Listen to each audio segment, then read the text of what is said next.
Okay, Nicola, if you could please play the video and then we'll start the forum. Thank you.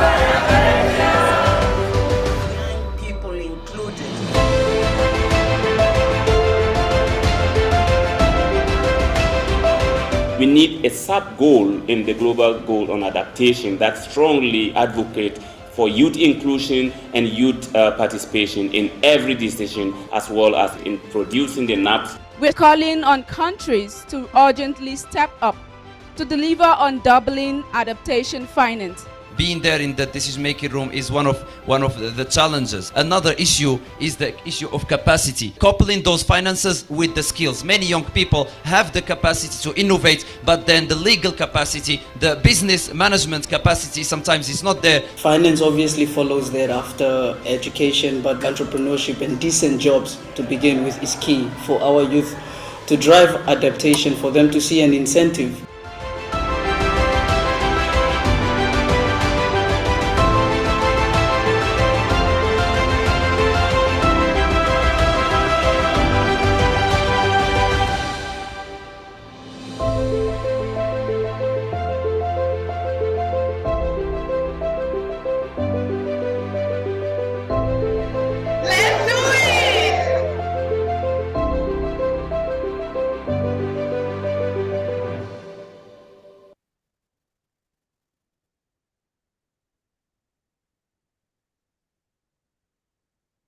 Good morning, good afternoon, and good evening. Welcome, everyone. My name is Adriana Valenzuela. I lead the Youth Leadership and Education Program at the Global Center on Adaptation, and I am delighted to welcome all of you to celebrate today that is the International Youth Day, and day to celebrate the energy, creativity, but the most important, the capacity of young people to lead adaptation solutions.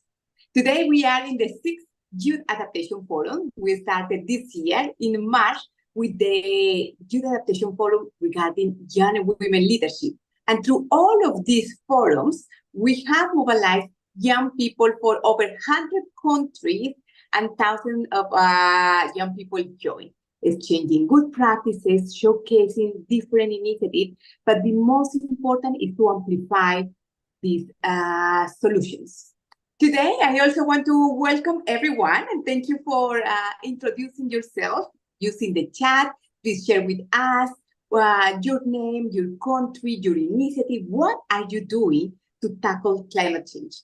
I want to welcome all our panelists, but also two of my colleagues. I want to welcome Richard Upu. He is the Director of External Affairs at the Global Center on Adaptation, and he has more than 35 years of experience working at the international level, leading different partnerships, and is one also of the champions to leverage the power and the energy of young people. Thank you, Richard, for joining us. We started together on the 8th of March, and now after all these months mobilizing young people, thank you very much for taking the time to join us. Pleasure to be here, Adriana. Thank you, Richard. And also my colleague, Anju Sharma. She leads the program on Locally Led Adaptation. It's one of the programs at the GCA. And she also has been mobilizing local communities and showcasing the power that they have to lead adaptation solutions. Anju, thank you for joining us. And also, this forum is co-hosted by two members of the Youth Advisory Panel. Today, we have members of all the Youth Advisory Panel. They were selected from thousands of applications from all over the world. And then today we have Julie and also other colleagues from the Youth Advisory Panel. What will happen today? We will have the possibility to know from our invited guests and you what is locally led adaptation, what are the principles, and how young people can participate. Also, we are going to invite some good practices, how young people are leading this initiative. And the most important as well is that today we will have a soft launch of the Youth Climate Adaptation Action Day, a global mobilization that aims to celebrate on the 12th of October the leadership of young people organizing lighthouse events. And also you will hear today how you can participate in the My Adaptation Solution competition, as well organizing this lighthouse event, how you can be part of the social media campaign, and how you can lead a transformation in your community. Then I would like to hand over to Laure, who will introduce all the speakers about the Youth Adaptation Forum, focusing on locally led adaptation. Over to you, Laure. Thank you so much, Adriana. And yes, I'm Lauren O'Neill. I'm a Youth Leadership and Education Officer at the Global Centre on Adaptation. And as Adriana said, today is a very exciting day because not only is it International Youth Day, but it is our final forum, and we're also going to be talking about the Youth Climate Adaptation Action Day. So thank you all so much for joining. We have participants from 139 countries here with us today. And we have speakers from the UK, Kenya, Cameroon, Zambia, Bangladesh, and Papua New Guinea. So we're very excited to have such a wide representation of people here with us today. So I would like to start by inviting you all once again to introduce yourself in the chat, to say where you're from, how are you working with adaptation, and really start the discussion in the chat box as well. And the discussion that we're having today will be represented on a fact sheet. So please try and participate as much as possible. Share with us all your information about climate adaptation and the challenges that you face, but the lessons that you've learned, so that we can put it in a fact sheet at the end of the year.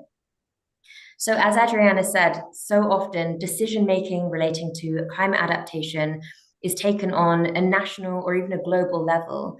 But often those who are working on the front lines, the young people, the indigenous communities, the local people are left behind and forgotten. Whereas these people are best placed to understand the context that they're living in, to design and implement adaptation solutions. And young people are specifically on the front lines of the climate crisis. And that's what we'll be focusing on today, of how can we showcase young people who are leading the charge in developing climate adaptation solutions. So I would now like to welcome our three good practice members. So that is Noel Okoth from Kenya. We have Mac Tavish from Zambia, and we have Juvelin Ngwa from Cameroon. So a warm welcome to you all, and we'll be hearing more from them later about the good practices that they have implemented. I would now like to hand over to Julia, who will share the Mentimeter, and will ask you all to participate with us today. Thank you very much. Julia, please share with us the Mentimeter. Hi everyone, I'm Julia. Now I'd like to invite you all to participate in the Mentimeter. The Mentimeter is a tool that we use to gather your thoughts and opinions throughout the event. So you basically go to the screen and you scan the QR code and use the code that is presented on the screen. You go to menti.com, menti.com, and enter the code that is presented on the screen if you cannot scan the QR code that is on the screen. You can find the link and the number also in the chat. Now, the first question that is to be asked for all of you to answer is, what are the barriers to young people that are engaging in locally led adaptation? Please participate by clicking or scanning the QR code, or you can go to menti.com and use the code as well. Thank you. Thank you so much, Julia. And now I'll ask you the question first. So what do you think are the barriers to young people engaging with locally led adaptation solutions? So personally, I think one of the most obvious barriers is the financial inadequacy that is obviously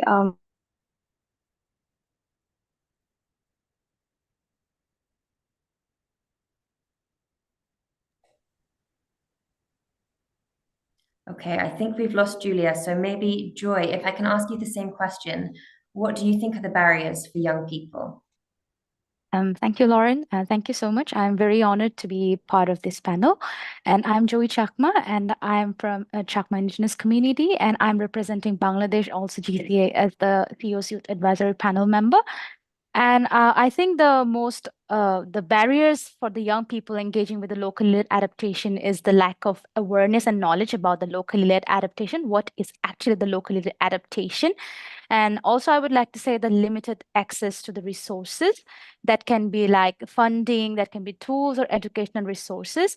And also, I would like to emphasize on the insufficient representation when it's come to the decision-making process. That's my part of what I think actually the barriers to young people engaging. Thank you. Thank you so much, Joy. And I see from our screen here that we also have other issues such as a lack of youth participation, lack of funding, finance is one that comes up a lot, and also a lack of support from different authorities and a lack of education. So these are all super valuable inputs, and these will all be taken and put into our fact sheet as well. So thank you all very much for participating. I would now like to hand back over to Adriana, who will introduce our first speaker. So Adriana, the floor is yours.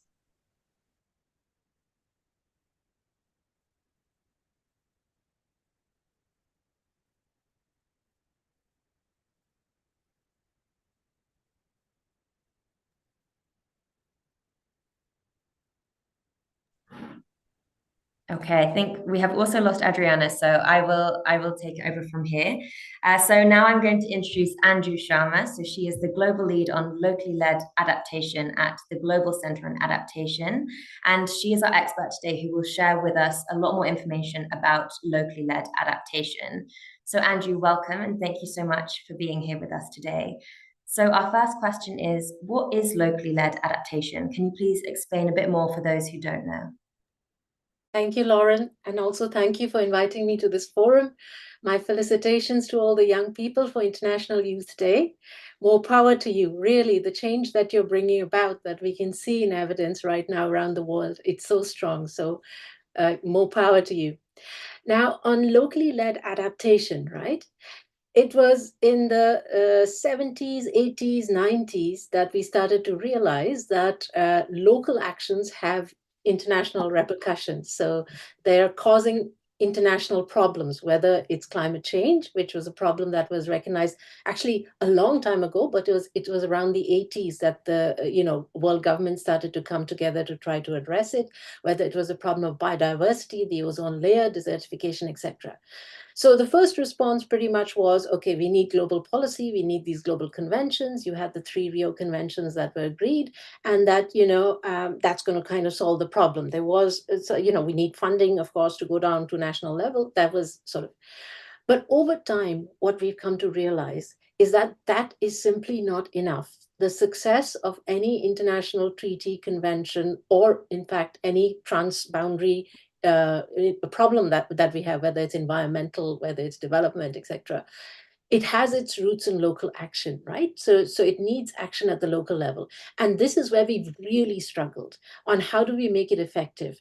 Because essentially, I mean, I think in the first instance, we were trying to overcome a lot of the capacity gaps that were there at the national level. And we managed to do that to some extent. But now, over time, we're realizing that what we're trying to do by sort of being, in a way, sort of deciding what's best for local communities to do, having decisions made on how finance, whatever little finance is there, how it's made available either, in Washington or Songdo in these other capitals of the world, that's not the way to go around. And that the people on the ground who have to make the change need a lot more power and agency. And as a lot of the people who just voted have indicated, finance is a key element of that. But there are also other issues, right? They've pointed out issues of representation, issues of power sharing, etc. So these are the issues that we've been trying to solve in the last 20 years or so, or 30 years. And we've come to a realization that the barriers to these, consistently have been a few things. And through locally led adaptation, it's a term that came out of the Global Commission on Adaptation. We're trying to sort of now narrow down on these enablers to enable local leadership to go ahead.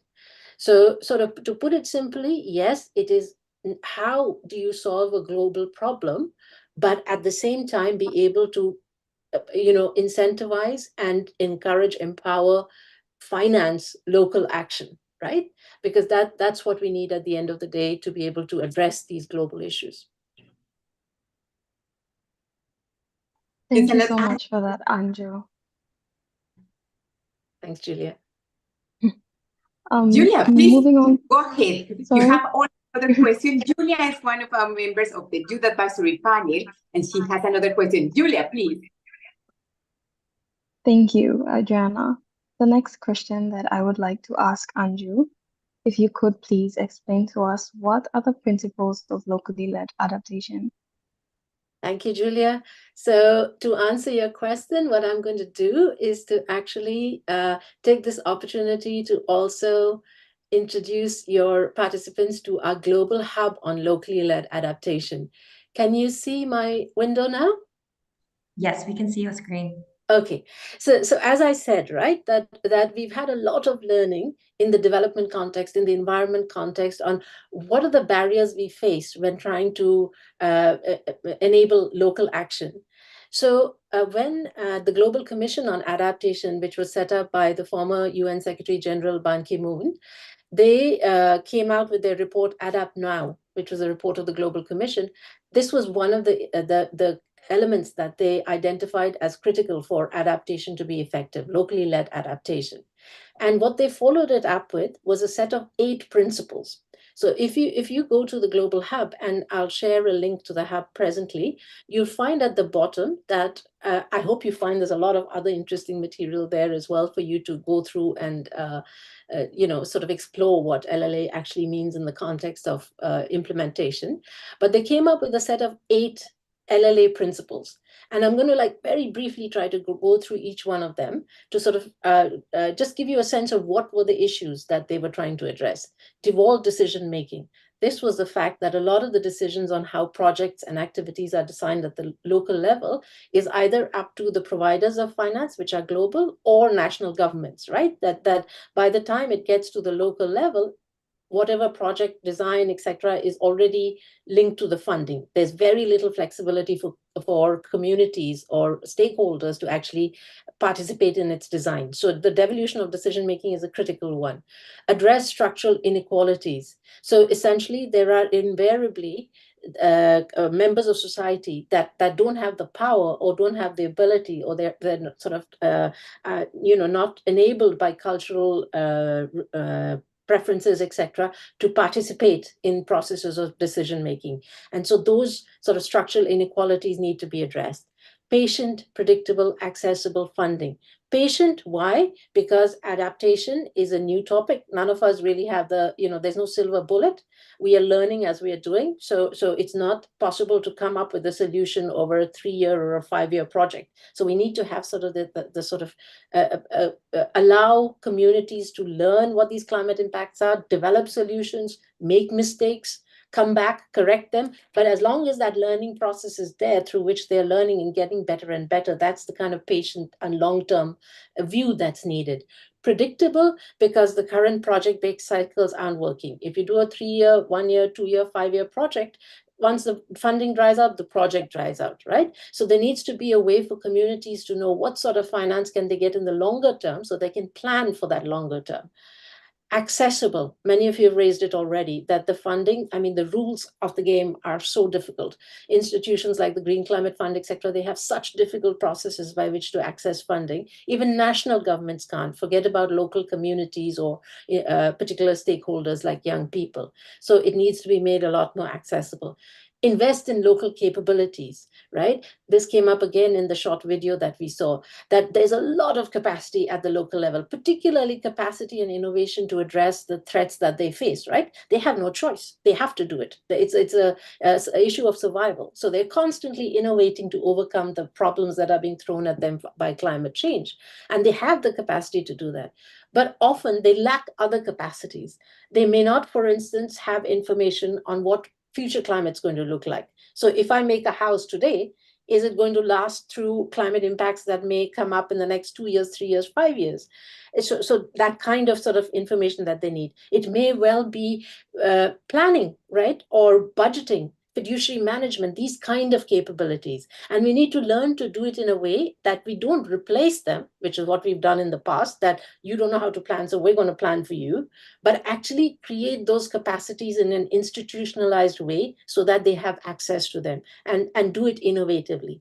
Build understanding. As I was saying, climate change, it's a new issue. Many communities, they have no understanding of it. I mean, they face it, they know things are different, but they don't understand it in the context of, there's what's causing it, where can I go for support and help. So they need a lot of building of understanding in that context. Flexible programming and learning, they need that flexibility. It's not that we designed a project and it was perfect from the word go and we've done it and we've solved the problem. That's never the case. There's always a learning curve, right? So we need to build that in, that you will try to address one climate emergency or crisis that you might face in the future. It may look completely different. You have to go through that process of learning. You have to be able to come back, correct your mistakes, and get better and better. And that flexibility needs to be provided for. Ensure transparency and accountability. This is a critical one, because so far, if you look at it, we only have accountability to the donor or to the national government. It flows upwards, never to the community. And this is something that's so deeply ingrained in processes, right? That if you were to speak to donors, they will tell you, we can't change things because we are accountable to our taxpayers. But they never say, we need to change things because we need to be accountable to the communities who are facing the impacts of actions that we're doing in our countries. So we need to turn around this whole question of accountability and make it about accountability to communities, and that will completely change the way we do monitoring and evaluation of projects. So that whole process has to become about how do communities learn, because they are the ones facing the threats. They are the ones that are there after a project disappears. They are the ones who need to figure out, last time we tried this, it didn't work. Next time we need to do it differently. This is what we learned. So it needs to inform their systems, not some monitoring and evaluation report that sits on a shelf. Collaborative action and investment. I cannot tell you, it sounds like a no-brainer, but how important that is. We talk about participation, but literally climate change, it's an emergency that needs a whole of society approach, and that needs everybody to do things differently. It means that governments have to recognize that they alone cannot solve this problem. They need other stakeholders. They need young people, they need the communities, they need a private sector, and it has to be they have to create the environment where there is this collaboration, that this investment, whether it's development finance, whether it's national budgets, everything works together. You don't have the luxury anymore of creating silos to say, I'm doing a climate change project. That's not possible anymore. You need the systems that exist. So I'll stop there, but happy to have a deeper dive into any one of them if you like. Thank you so much, Anju, for introducing us to the Global Hub on Locally Led Adaptation. And also thank you for sharing what are the 8 principles of locally led adaptation. And we have to be really cautious and also get to the action, what we can do to stop the climate change, and also have to be patient, as you has emphasized. So I will go to the next question about what is the role of the GCA in the locally led adaptation. So, hi, Joy, and good to see you again. Yeah, thank you so much. Yeah, so I've put the link to the hub in the chat. Now, so when GCA, when we started our program on locally led adaptation, right, we had to look around and see, GCA is the only international organization that works on adaptation, but there are many, many other organizations that also are working on adaptation. So what could we bring that was additional? Where was a space that we could fill and not necessarily replicate what others were doing? Anyway, as an international organization, as I said, it's not our job to start designing projects on the ground, right? So basically what we found is that the biggest challenge with locally led adaptation is that you have these fantastic islands of innovation where there's great work, very effective work being done, but somehow it doesn't achieve scale, that it doesn't sort of, it doesn't become the business as usual. It's always the business unusual. It's like somebody's doing something differently, and hence, so it needs to become business as usual. So what we are trying to do in our program on LLA is to help in that scaling up by linking these best practices of LLA with bigger sources of funding. And for us, one of these sources of funding are the IFIs, because they do big development projects, right? And I mean, it's critical that adaptation becomes part of these big development projects, because otherwise they're not going to be effective in the long term. And then secondly, it's really important that communities have a hand in designing what these projects deliver. So what GCA does, and in the past, IFIs have tried to do this because they've come under a lot of criticism, that you just design projects and then you come and implement and communities have no hand. And they've tried to address this by saying, oh, we do consultation, we do community consultation. So what we're telling them is that that's not enough. You can't just parachute into a community which hasn't had the chance to explore what climate change will mean for them, don't understand what it will mean for them, and then expect them to engage. So what we say to them is that we will come in and we will ensure that there is that deep dive, that participation for the community, by which they come together, they map their climate, their environment, right? To understand what are the climate threats that we already face, what are the climate threats that we're going to face increasingly in the future. So so the first thing is bringing the community together, because sometimes in many contexts, even that's a challenge, that that they don't exist, these kind of sort of community forums for them to come together and to participate. Then to map their climate vulnerabilities. So this is again a process where it's led by them. They do it where they sort of try to figure out, with some facilitation by our local partners, on what are the threats they face. Then they come together and they design the solutions. And what they prepare for us at the end of the day is their priorities, investment priorities, that they would like to, the project design of the IFI to take on board. And so we then bring them to the table to talk to the IFI and say, here's a list of our innovations, our sort of priority investments that we believe will help us become more resilient to climate change in future. And we facilitate that link. So we work closely with the IFIs, we work very closely with the communities, and we try to sort of cross that bridge. We're also looking at potentially other sources of funding, right? So national governments. So there are a couple of myths that there are about locally led adaptation, right? One of them is that it's only something that's applicable to developing countries. That's not true. It's applicable to all countries. So whether we're talking about more sustainable consumption and production practices, there's a role for LLA in every country, right? That enabling of local communities.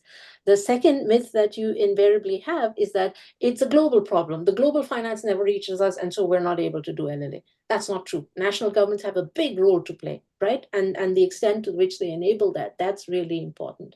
So we also sort of try to see how with national budgets, we can sort of try to cross that link. How can we cross the link with the private sector? So basically by linking, so the hub that I showed you, that's where we try to keep track of these good practices and then make the link with finance. So that is our approach at GCA.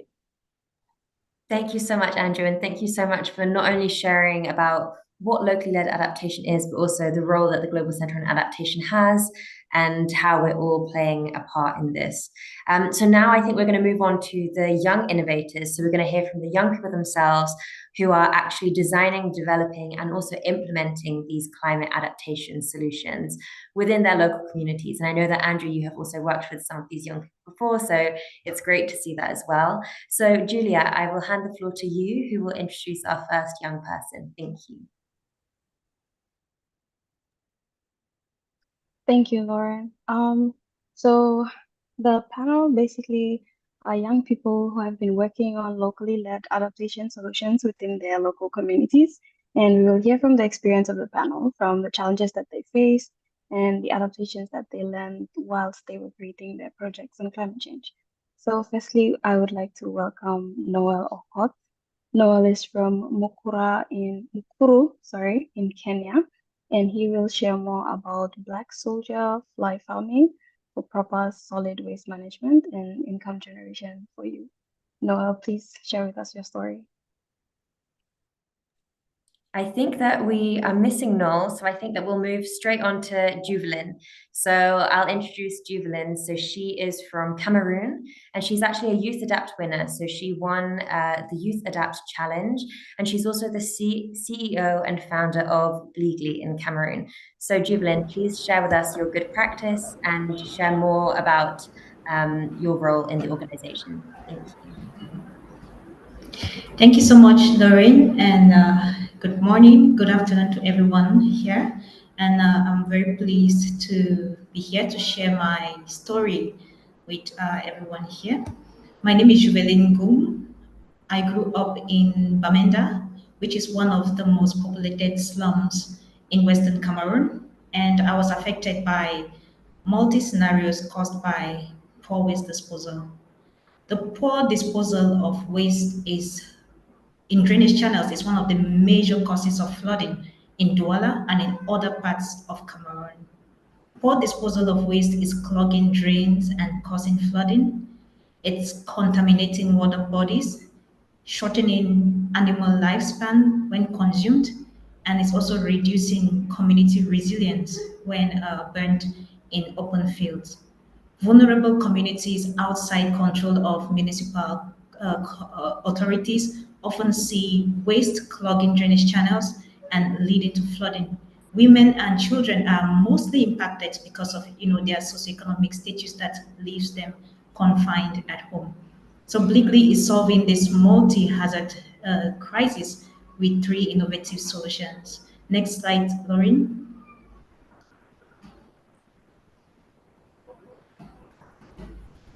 So at Bleakly, firstly, we used software for drones to quickly identify poor waste disposal on physical sites.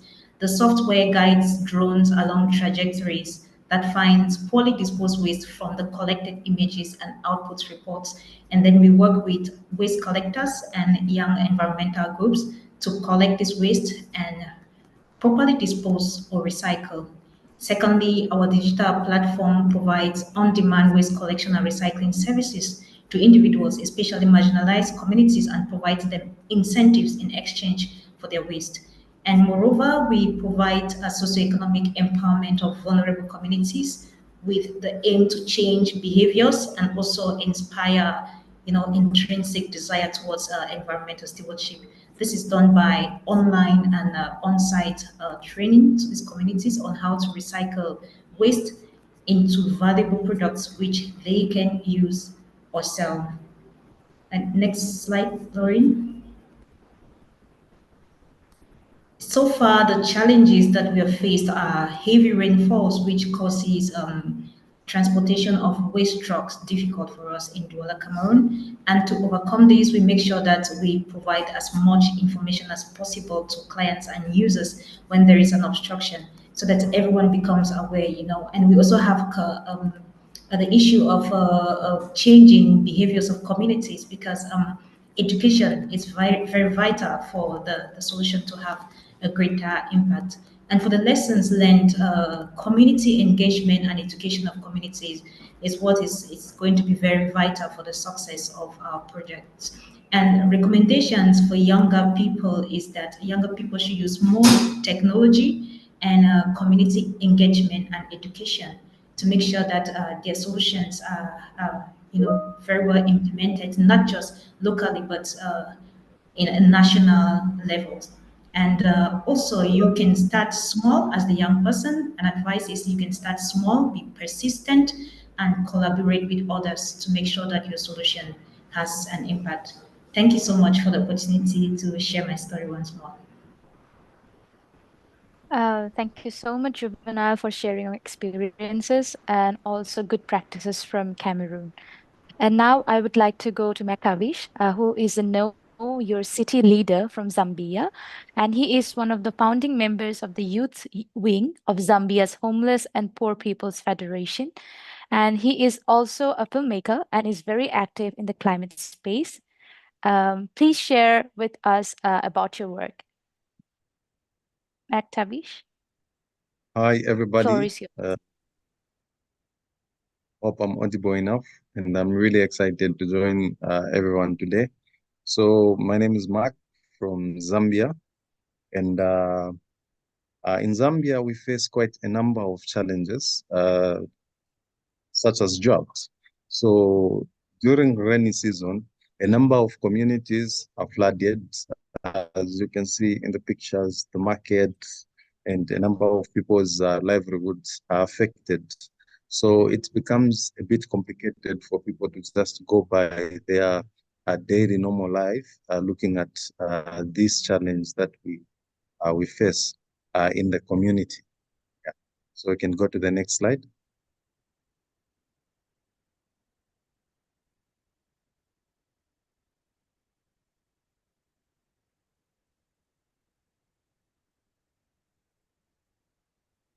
Okay, so some of the initiatives that we are doing as the Neo City TV is data collection to ensure that we are able to advocate and ensure there is a change in our community.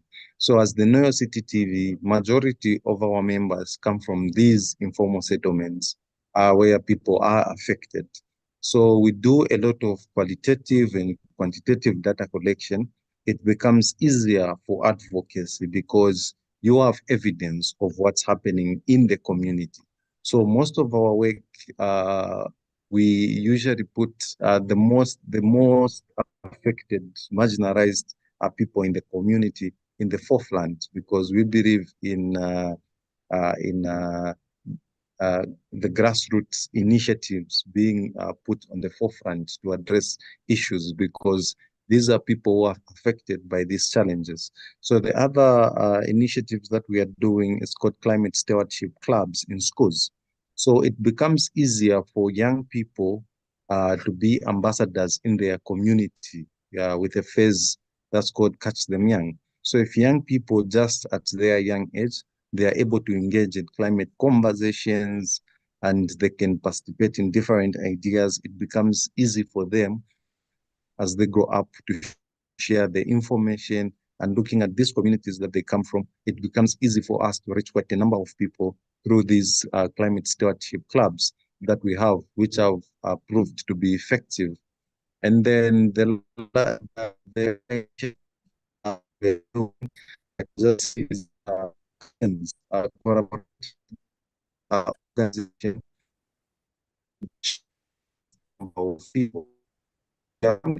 How advocacy becomes effective when a lot of people are on board and you are partnering with a number of people. It becomes easy to influence policy. It becomes easy for the voices of people from marginalized communities to be heard, because a number of times decisions that are being made in roundtable discussions, local community members are left out in decision-making platform.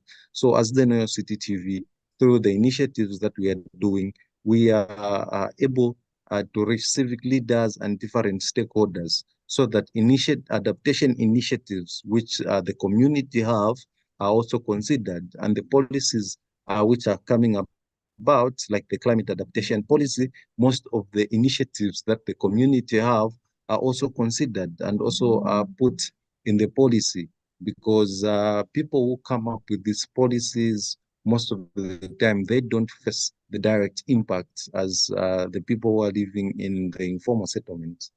Next slide.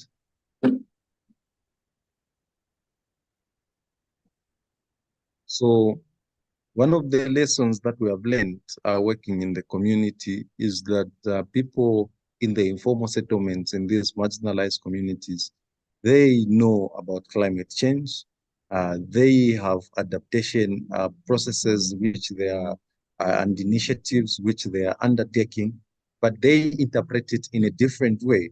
Because when you look at the climate conversation, it has all these technical terms, which becomes a bit difficult for community members to adapt to.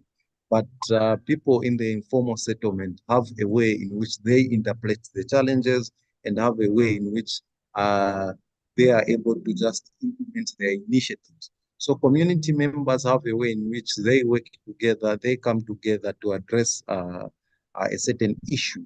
So I think this is one lesson that we got to learn about how local community members interpret the issues that they are facing, and they have a way in which they come together to address initiative. So as the New York City TV, our primary objective is to ensure that initiatives that are happening in the community, which the grassroots people are amplified and different stakeholders can see and can support, because a number of times it becomes easy to just come up with an adaptation initiatives when you don't have support, you have no one to see what you are doing. But with the support of how the community is working, it becomes easy for people to see. So I'm going to share a video in the comment section so that people in their free time can get to see what the people in the informal settlement are doing, and also how they understand climate impacts. Thank you so much. Thank you very much, Mac. Thank you so much for sharing with us the work of Know Your City, and also to Juvelin for sharing the work of Bleedly with us. It was very interesting to hear both of your stories, and I'm sure that there are a lot of lessons learned from everyone who is participating and watching today. So now we're going to move on to the final section of this part of the forum. We're going to move on to the Mentimeter. So Joy, please, the floor is yours. Please introduce the Mentimeter for us. Thank you, Lauren. And thank you so much, Mac, for sharing the good practices and the success stories from Zambia. And now we would like to share your views through our Mentimeter. And here you can also log in into menti.com, menti.com, and using the code 74888809. And also you can scan the QR code also, and the link and the numbers are written on the chat. And we want to hear from you, what can young people do to engage with the locally led adaptation solutions?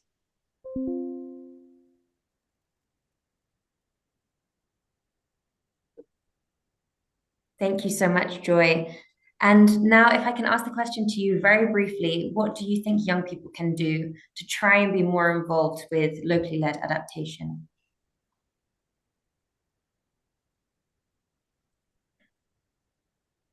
Joy, if you can share your answer first, and then I can move to Julia as well. Okay. To me, I think that the young people, like what we can do as a young people to engage with the local led solutions, I would say we have to step up, as we can see that around the world, the young people are the ones that who always step up. So here in the climate solutions, we also have to step up and also share our ideas and not wait for others that others will do and do the solutions and all. So we have to also work forward without thinking about what others will do or not. But we also have to think that we have to collaborate with the other stakeholders who are already in this game of like climate change or local adaptation solutions. Thank you so much, Joy. And Julia, very briefly, what do you think young people can do?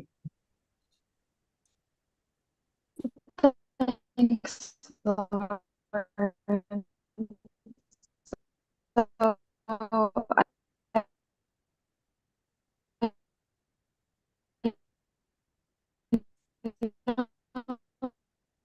I think that we have lost Julia. I think the connection isn't very good. So I will share some of the comments that we're getting from the participants who have responded. So we have participate in local initiatives, as Joy said, work with other stakeholders, create support systems and networks to encourage one another. So that's really what we hope that today has been, a support system, a way of sharing good practices, learning lessons from other young people, and just hearing from other young people who have developed such initiatives and how that can be translated into other contexts and other countries. So thank you so much to all the speakers today. I'd now like to hand over to Adriana, who will share with us more about the Youth Climate Adaptation Action Day. Adriana, the floor is yours. Thanks a lot, and thank you for sharing these inspiring stories. To continue, I have a very exciting invitation to all of you. This year, for first time ever, we are going to celebrate the Youth Climate Adaptation Action Day. This day will take place on the 12th of October simultaneously, and it has three main objectives. The first one is we want to continue building the youth adaptation movement with schools, youth organizations, universities, and all of you. then it's an invitation to be part of the Youth Climate Adaptation Day. Second, we want to raise awareness, and we want that young people have a better understanding about what is adaptation, but how they can be part of the solution. And third, we want to drive adaptation solutions and that young people have the possibility to share good practice. We will have different mechanisms for all of you to participate. We will have the Lighthouse events. We will have my adaptation solution video competition. We will have a massive social media campaign. And also there will be a petition regarding Dublin adaptation finance. To all of you, we will have a hashtag that we would like to invite you. And I want to invite all the team, Lauren, Nicolo, Aneta, and Pauline, to go one by one to share with you how can we participate. Then today, at the International Youth Day, celebrating the power and the energy of young people, is a warm invitation to join the Youth Climate Adaptation Action Day on the 12th of October and to organize a Lighthouse event. Then over to you, Lauren. We have also today the launch of the microsite. It's an invitation to all of you to join there, to visit the portal. Then, Lauren, if you can walk us to the portal, how young people can access this portal, what they will find, how they can participate, how they can register. Over to you, Lauren. No problem. Thank you so much, Adriana. So yes, as Adriana said, today we have launched our Youth Climate Adaptation Action Day portal. So this is on the GCA website. We will share a link in the chat box as well. And so on the portal, you can find a countdown to the action day. So as you can see, we have 60 days left to go. We then have different options on how you can join the Youth Climate Adaptation Action Day. So through a Lighthouse event, the video competition, social media campaign, and you can also see messages from global leaders and the Youth Advisory Panel. And as Adriana said, we'll go more into detail with other people sharing their information about the Lighthouse events and how you can get involved. And here you can see that there is information about the Lighthouse event. You can register your event through this form. And you can also upload your adaptation solution video to enter the video competition here below. And then we have a social media campaign. So we will have a Trello board where you can share and use all the assets that are created. And you can use this on your own social media to show that you're participating in the day. And then we have our messages from global leaders. And finally, a message from the Youth Advisory Panel of GCA. So this is the microsite very briefly. I'll now pass on to my colleagues who will explain more about the day and how you can get involved.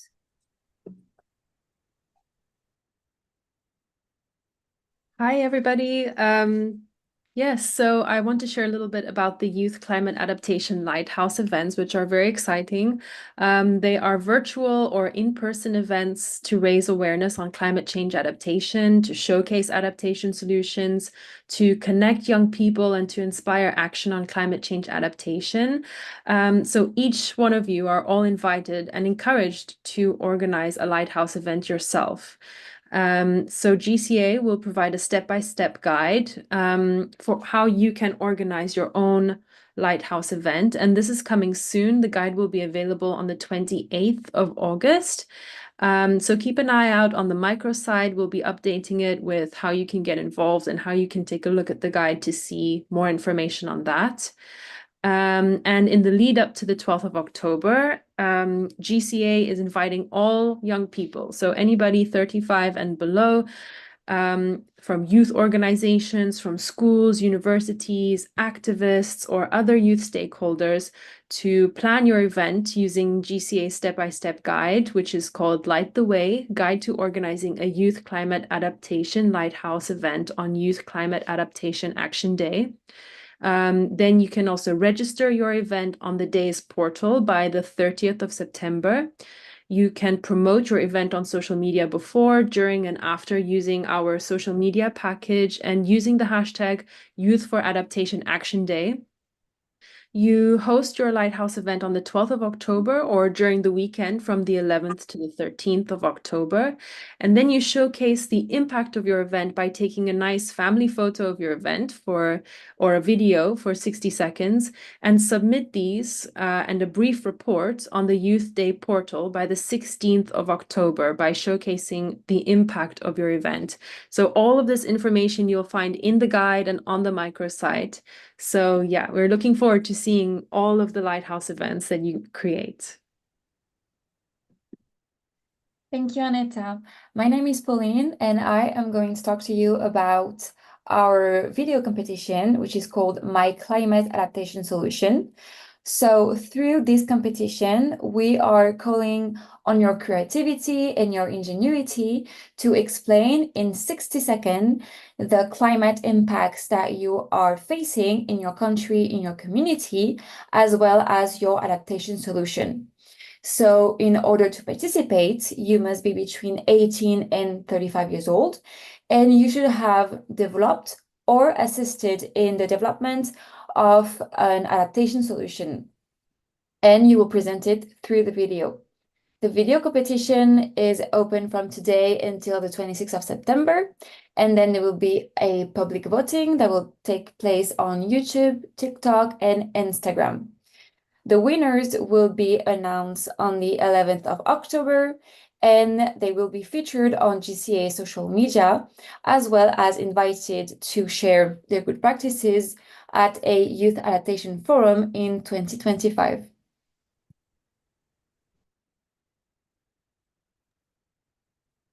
Hi everyone, and yes, the last two components of the Youth Climate Adaptation Action Day are the online petition on doubling down on adaptation finance. This is a petition that will be open to all the members of the Global Youth Adaptation Movement for signature and endorsement, and the content of the petition will be to encourage everyone to push for COP29 and global leaders to double down on the commitments made on climate adaptation finance. So you will find the petition on the microsite portal that Lauren shared earlier, and you can endorse the petition by the 6th of October on the portal. And please also share this information along with the video competition and the Lautas events, and also the action guide when it will be released with all your friends, with your communities, with your networks. And these will build to the Youth Climate Adaptation Action Day taking place on the 12th of October. And to maximize the impact of the day, we also want to invite you to share your initiatives or even just your thoughts of what young people can do with regards to climate adaptation using the hashtag Youth for Adaptation Action Day. And on the Microsoft portal, you will find lots of information, including a Trello board that you can use in order to share content on TikTok, Instagram, on YouTube, on all the social media channels that you have. And in order to stay up to date with these and more information about the Youth Climate Adaptation Action Day, and even just on the activities that the Global Center on Adaptation is carrying forward with regards to youth engagement in climate action, we invite you to join the Youth Adaptation Network. The Youth Adaptation Network you can join by clicking, using your camera and checking the QR code. Is the largest youth network focused on climate adaptation in the world. Currently, we have more than 15,000 members, and through the Youth Adaptation Network newsletter, we share lots of opportunities, lots of resources, and lots of content regarding what you can do with regards to climate change adaptation and what you are already doing. So it is your platform, and if you haven't done so yet, we really invite you to become part of the movement and to share your thoughts, and again, to use the hashtag Youth for Adaptation and Youth for Adaptation Action Day to share everything that you're doing right now in your local communities with regards to climate adaptation. Thank you, and back to Adriana. Thanks a lot, Nicolo. And I can see that there are different questions on the chat. Then just to reply, yes, there will be this guide where there will be a step-by-step recommendations about how to organize your Lighthouse event. But also, the idea is that all of you will go to the website. And if you have an idea, I want to organize an event in Zambia, in Mozambique, in Nigeria, in Costa Rica, you go to the website and you register. The idea is that all of you can use the Youth for Adaptation hashtag and followers, and also that you can use this opportunity to give visibility to your initiative and to all your organizations. Then I also want to invite our director from the GCA of External Affairs, Richard Uku. Richard, thanks again for joining us. We started in March, and now we have 6 Youth Adaptation Forums, closing with the key message about the importance of locally led adaptation, and also the event of the Youth Climate Adaptation Day. Richard, I would like to hand over to you to give some closing remarks.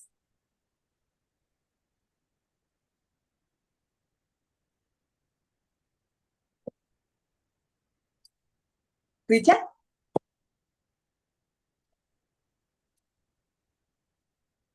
I think I was muted. You should. Yes, we can hear Brianna, you. can you see and hear me clearly now? Yes, I can hear you clearly. Very good, very good. Well, thank you, Adriana, and hello, everyone. My name is Richard Uku. Thank you for the introduction, Adriana. I'm really delighted to be here today among all of you, what I call the passionate and the dedicated individuals who are leading the charge in locally led adaptation efforts. I think the first thing I want to do is to acknowledge all the members of my external affairs team at GCA who are here today. Not everyone was mentioned at the beginning, but of course, you all know Adriana, who manages our youth program. You've heard from Lauren O'Neill, our Youth Leadership and Education Officer, our Youth Leadership Program Officer, Nicolo Del Porto, who spoke to you a few minutes ago, and of course, Aneta Munyawiri and Pauline Moriel, who walked you through what you can do on Adaptation Action Day. There is also, I should acknowledge, the person who runs our social media and web outreach at GCA, our Senior Communications Manager, Celine Novanario, supported by our colleague Yulin Wu. So I think I have mentioned everyone on our side, because I do like to acknowledge the team I work with, because they're a fantastic team. And the fact that we have this event today and are working towards the big event on October 12th is due to their hard work and, of course, working with you. My dear friends, your commitment, and I say your everybody, all young people, your commitment to building resilience within your communities is highly commendable, and that's an understatement. It really exemplifies the power of grassroots action in the face of climate change, which I must add is real. We hear a lot of talk about climate change as if it's sometimes something that's going to happen tomorrow or in the near future or in the distant future, but it's here, it's real. We've all seen and read the reports and sometimes lived the events that are happening today. The flash floods, the drought, the natural disasters in almost every part of the world in some form or fashion. And that is due to the reality of climate change. So I say it is real, it is here, and it's something that we have to adapt to.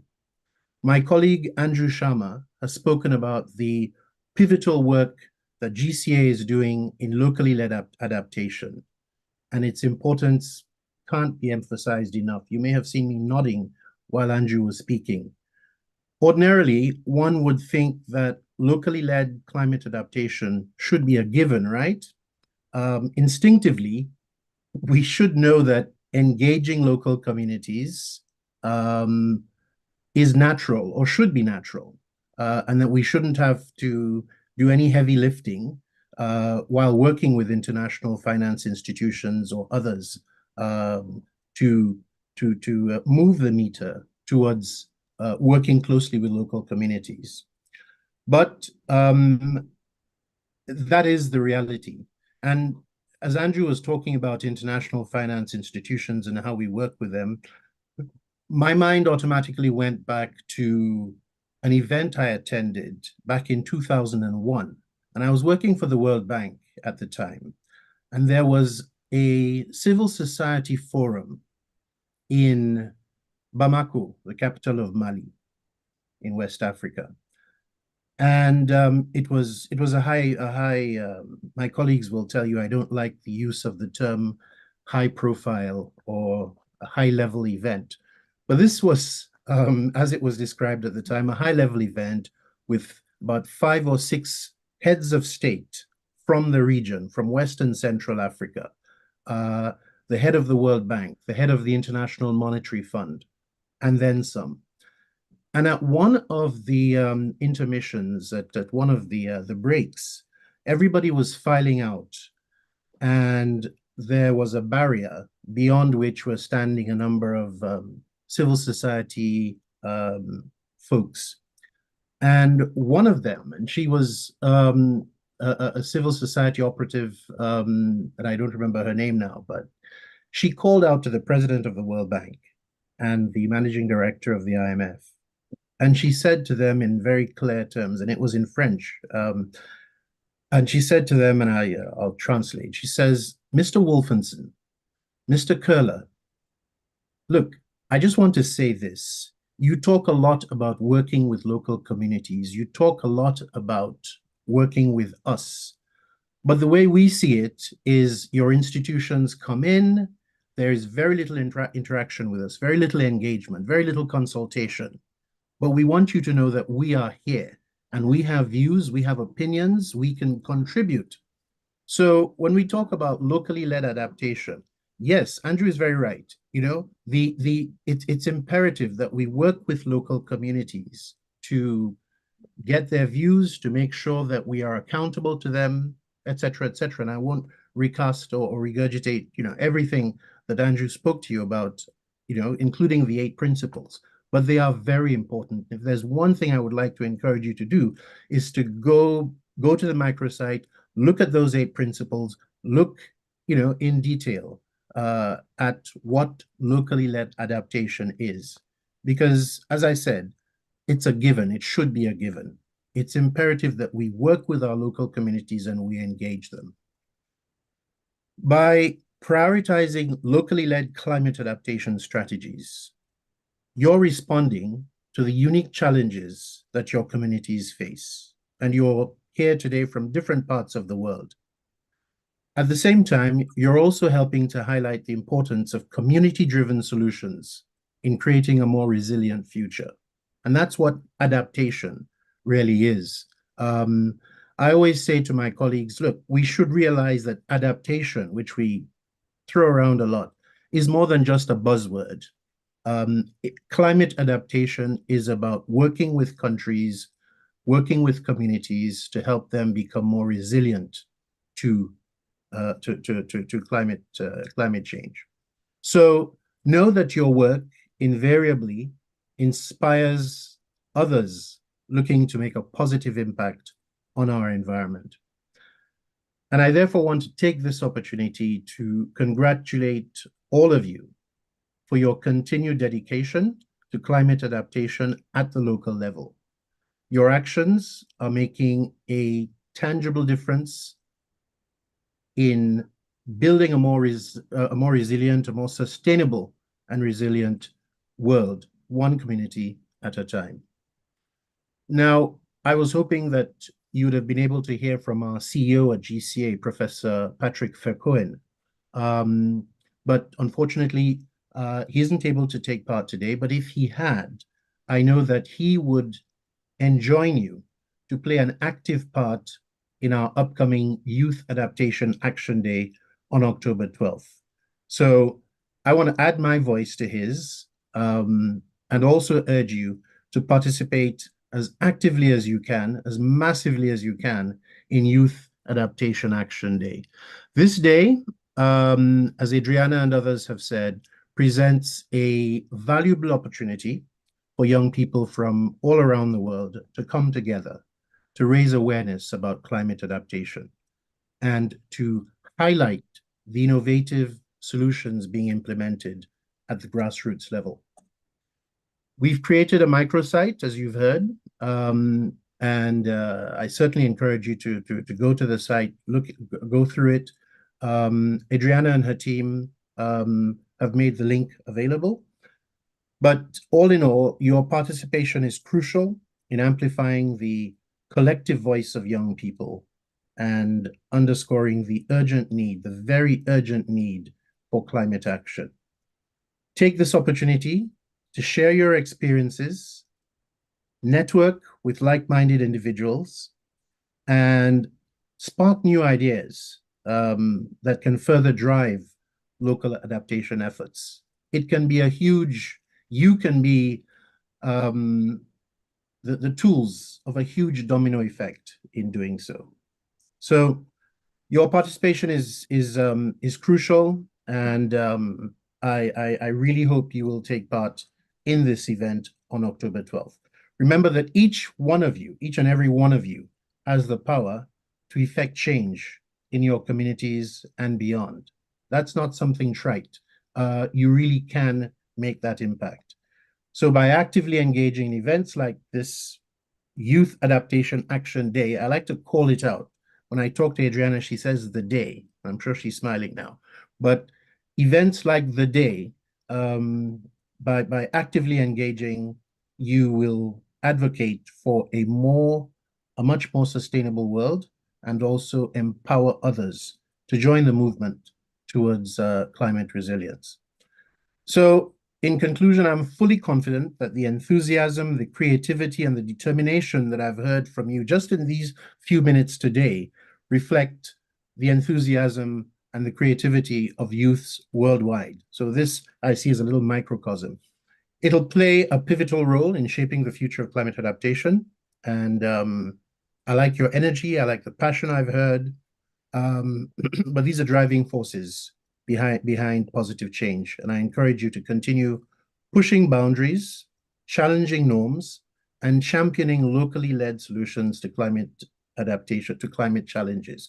You'd be surprised at, well, maybe you won't be surprised, but one would be surprised at how much power and how much influence young people have today. And we see this every day. You all follow the news. We all see what's going on in different parts of the world, how young people are influencing policy change, influencing and impacting governance, better governance. And I don't need to go into examples. You all follow current events. So together we can build a world, I think, where communities are prepared, where they are empowered and resilient in the face of changing climate. Let's seize this opportunity to make our voices heard, continue making our voices heard, inspiring action and working towards a more sustainable future for all. Thank you all very much, and a luta continua. Adriana? Thank you very much, Richard, for joining today. And really, today is a very exciting day because it's not only the International Youth Day, but we have a journey together, 6 Youth Adaptation Forums, thousands of young people from over 100 countries together, exchanging good practices, amplifying your voices. And now it's an invitation. I want also to congratulate everyone. Thank you to all the colleagues of the Global Center on Adaptation who were part of this Youth Adaptation Forums 2024. It's an invitation. We will continue with many activities and especially showcasing what will you do on the 12th of October. And I would like to invite everyone to take a family photo. Then our colleague Celine, who has been with us during also all this journey, will guide us. Celine, over to you to guide us for this moment of the family photo celebrating the International Youth Day, the Youth Adaptation Forums 2024, and the most important, this unique opportunity to mobilize locally led adaptation on the 12th of October. Celine, over to you. Great, thank you. Celine, before you go on, I think I see so many serious faces, and I talked about enthusiasm. So please show that enthusiasm with your smiles. Great. Okay, so On the count of 3, I will take a picture of everyone. Do we have everybody that needs to be on? Okay. 1, 2, 3, big smiles. One more time. 1, 2, 3, more smiles, please. And last one for good measure. 1, 2, 3, and smile. Thank you, everyone. Thank you.